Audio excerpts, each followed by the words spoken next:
Hi everybody, this is Judy at Judy in the Kitchen. Today we're talking about navy beans, and I have a list of herbs and spices that are known to pair well with navy beans. So if you're looking for something to do a little differently with the navy beans and you want to try something new, hopefully this list will help you out.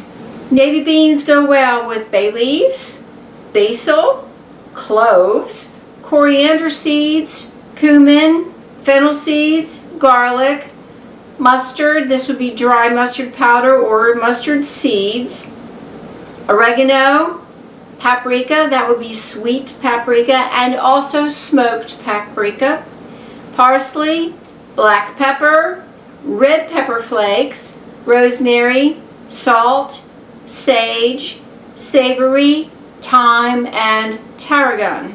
I do hope this helps. Take care and bye for now.